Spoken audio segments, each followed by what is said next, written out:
Unique ID problem गोमाबाय नामा? नोंथाङा unique ID मोनाखै नामा?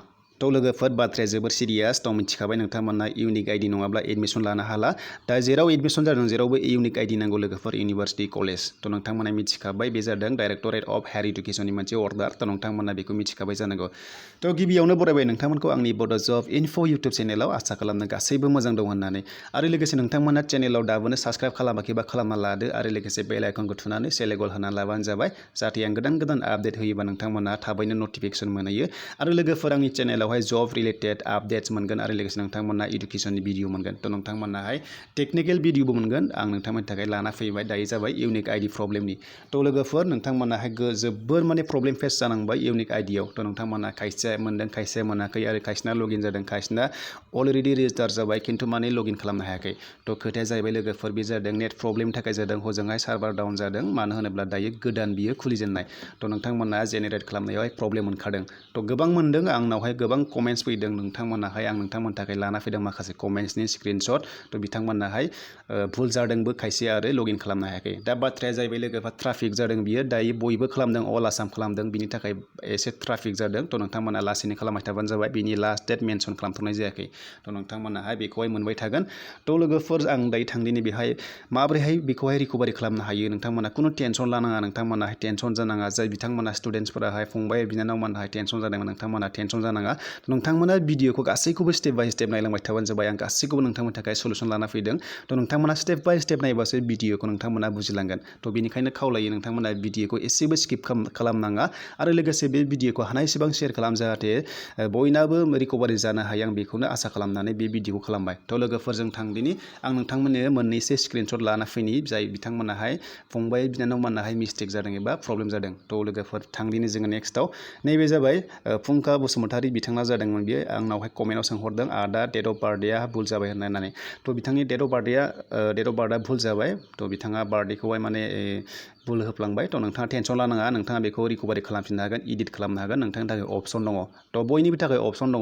दा माबोरै अपसन दङ आं नोंथांमोननि गेजेराव देखायगोन। थ' नोंथांमोनाहाय मैखोमनाबो जादोंमोन मैखोमाबो थ' बिथाङा जाबाय साक्सेसफुल जाबाय थेंक्स होनदों आंखौ। थ' बिनि थाखाय वेलकाम आरो लोगोसे फैबाय आङो दा फुंखा नार्जारि नेक्स्टआव फैबावबाय बिथांना माने नेमाहाय मिस्टेक जादों आरो। थ' इडिट खालामनो हागोन हाया होनना बुंहरदों। थ' हागोन नोंथाङा जेबो टेनसन लानाङा।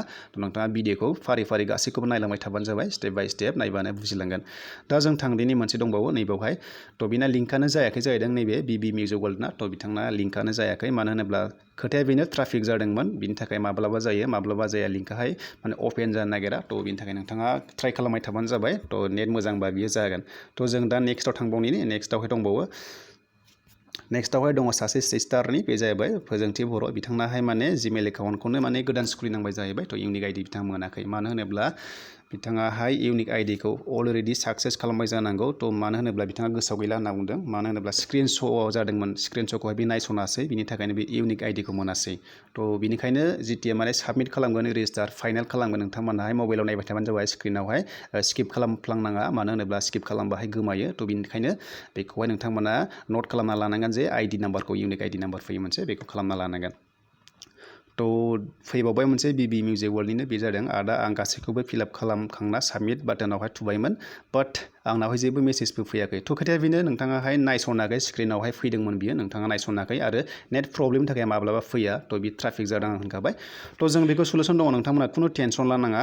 नैबे सन्दिफन कलिता एसएमएस टेक कक्सन प्लिज होनना बुंदों। थ' आं बेखौ उनावहाय लाबोगोन आं दायो फार्स्ट बर'नि खालामग्रोदों। थ' नोंथांमोनाहाय नायनो हागोन बेखौ बुजिगोन खुनु टेनसन लानाङा उनावहाय आं लाना फैगोन जिथियानोखि आंनि चेनेलाहाय दायो गोदानसो दासो 1 मान्थ जादों। थ' नोंथांमोनाहाय मिथिखागौ चेनेल आंना गोदानसो। थ' नोंथांमोनाहाय आंखौ सापर्ट खालामबाय थाबानो जाबाय आरो आंनि साबस्क्राइबारा 1K जाथारसिगोन 1 मान्थआव। थ' नोंथांमोना अननानै आरो साबस्क्राइब खालामना होयोब्ला आं दा बावै नोंथांमोननि गेजेराव लाइभबो फैनो हागोन। थ' नोंथांमोननि थाखाय आङो मोजां मोजां टपिक कन्टेन्टस लाना फैगोन। थ' लोगोफोर आसा खालामबाय नोंथांमोना भिडिअखौ मोजां मोनदों। दा जों थांदिनि दा माबोरै रिकभारि खालामनो हायो। थ' आं नोंथांमोननि गेजेराव गासैखौबो स्टेप बाय स्टेप खिथालांगोन। नोंथांमोना चेनेलखौहाय मोजां मोनदोंबा शेयार खालामना होबानो जाबाय आरो लोगोसे लाइक साबस्क्राइब खालामनो दाबाव। दा जों थांदिनि लोगोफोर बेखौ जों मायाव रिकभारि खालामगोन नोंथांमोना थांनांगोन क्रमआव थांनांगोन आरो क्रमआव थांनानै नोंथांमोना डाइरेक्टरेट अफ हायार इडुकेसननि पेजआव थांनांगोन नोंथांमोना अब्लानो बेखौहाय रिकभारि खालामनो हागोन। थ' खोथाया जाहैबाय जोबोर इजि आरो सिरियासबो नोंथांमोनाहाय टेनसन लानाङा रिकभारि खालामनो हागोन। दा आं थांदिनि अफिसियेल पेजआव डाइरेक्टरेट अफ हायार इडुकेसननि पेजआव।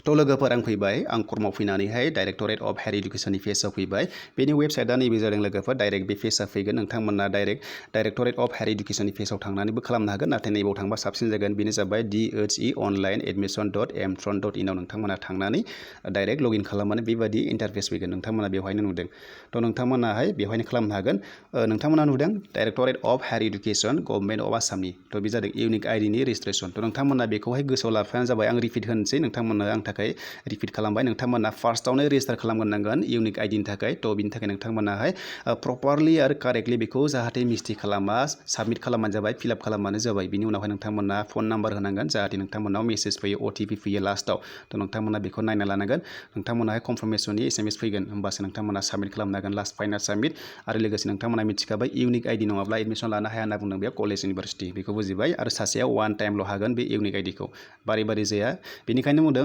साक्सेसफुल जाबाय होनना बुंखादों रेजिस्टार जाखाबाय होननानै नोंथांमोना डाबल हायाखै थ' बेखौ बुजिबाय दा जों फैदिनि लोगोफोर बेवहाय माखासे बुहुत खोथा दङ बेवहाय नोंथांमोना फिउचार रेफारेन्सनि थाखाय बेवहाय माखासे एक्न'लेजमेन्टखौ डाउनलड खालामना लानांगोन नैबेखौ थ' बेखौ बुंदों नोंथांमोना एक्न'लेजमेन्टखौ डाउनलड खालामना लाथारनांगोन मास्ट बि मानो होनोब्ला बेवहाय गासैबो डिटेल्सआ थागोन नोंथांनि गासैबो बाय'डाटा थागोन थ' बेखौ बुजिबाय दा जों रिकभारिनि खोथाखौ रायलायदों नङा होमबा जों रिकभाराव थांबाय लोगोफोर रिकभार खालामबा नोंथांमोनाहाय थांनांगोन गाहायाव दङ लोगोफोर बेखौ जोङो जुदि रेजिस्टार खालामबा बेवहाय खालामनांगोन दे बेखौ नोंथांमोना मिथिखाबाय जानांगौ बेखौ नोंथांमोना नायबानो जाबाय आं दा खोथाया फैदों टपिकआ रिकभारि नोंथांमोनाहाय थांबाय लास्टआवहाय सबसे गाहायाव थांना नोंथांमोना नुनो मोनदों नैबावहाय थ' बे जाहैबाय नै माखासे इन्सट्राक्सन दङ डाइरेक्टरेट अफ हायार इडुकेसननि थ' बे जाहैबाय काहिलिपारा गुवाहाटि आसामनि लकेसना थ' नोंथांमोना मिथिखाबाय बिनि इमेल एड्रेस दं लोगोफोरनि बे इमेल एड्रेसाव नोंथांमोनाहाय गासैखौबो सेन्ड खालामनो हागोन बेवहाय नोंथांमोना सलुसनखौ मोनगोन बे जाबाय DHE-online.admission@mtron.in बिनि इमेला लोगोफोर बिनि जिमेल एड्रेसा बिनिया थ' नोंथांमोना बेवहायनो मेल खालामनो हागोन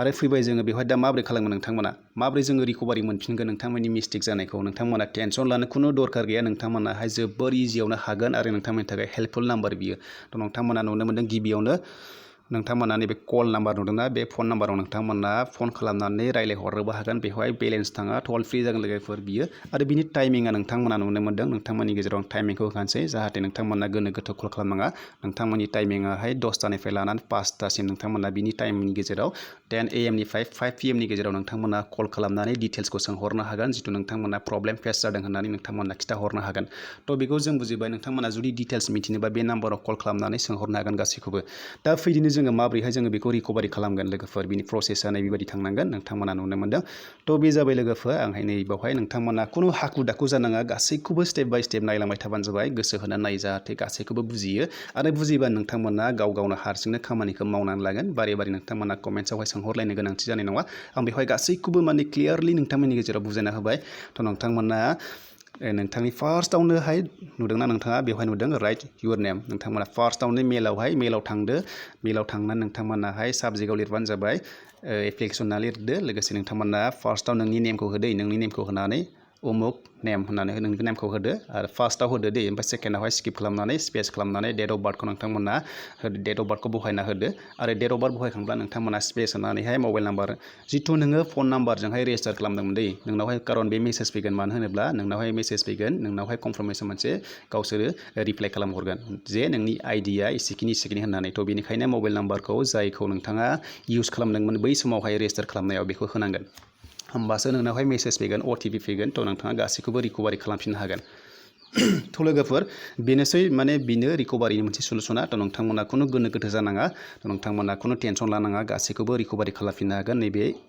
इमेल एड्रेसाव नोंथांमोना मेल खालामना हरनांगोन दे बेवहाय हरनांगोन डियार स्टुडेन्टस नोंथांमोना खुनु टेनसन जानाङा नैबेवहाय मेल खालामबानो DHE-online.admission@mtron.in थ' नोंथांमोना बेवहाय मेल खालामबानो जाबाय नोंथांमोना जिखुनु जाया मेलजोंनो खालामनो हागोन नाथाय नोंथांमोननि डाटायाल' थिग थानांगोन जे नोंथाङा माजोंहाय रेजिस्टार खालामदोंमोन होनोब्ला नोंथांनि नेमखौ लिरनांगोन फार्स्टआवनो कारेक्टलि प्रपारलि नोंथांनि डकुमेन्टजोंहाय मा दङ बेखौ लिरबानो जाबाय आरो लोगोसे बिनि उनावहाय डेट अफ बार्थखौ होदो दा बेखौ होनाय लोगो लोगो नोंथांमोना लास्टआवहाय फन नाम्बारखौहाय होथारनांगोन होमबासो नोंथांमोनावहाय मेसेज फैगोन थ' लोगोफोर बुजिबायना नोंथांमोना जुदि बुजियाखैब्ला आरोबाव नोंथांमोना कमेन्टआव सोंहरनो हागोन थ' नोंथांमोना आरो लोगोसे नोंथांमोनावहाय निमाहा बियो आं माने बहुत बिजियाव थायो माखासे कमेन्ट्सखौहाय रिप्लाइ खालामनो हाया थ' नोंथांमोनाव बेनि थाखाय आर'ज गाबबाय नोंथांमोना आरो चेनेलखौहाय मोजां मोनदोंबा लाइक खालामबानो जाबाय साबस्क्राइब खालामबानो जाबाय आरो हाजासे भिडिअखौ शेयार खालाम जाहाथे बयबो मिथिनानै बे खामानिखौ मावनानै लानो हायो आरो जुदि नोंथांमोना टेनसन जादोंबा नोंथांमोना टेनसन जानाङा नोंथांमोनाहाय गासैखौबो स्टेप बाय स्टेप नायखाबाय बुजिखाबाय नोंथांमोना बे खामानिखौ गावनो मावना लानो हासिगोन थ' लोगोफोर बे जोबोर सिरियास थ' नोंथांमोनाहाय बेखौ खालामना लाबानो जाबाय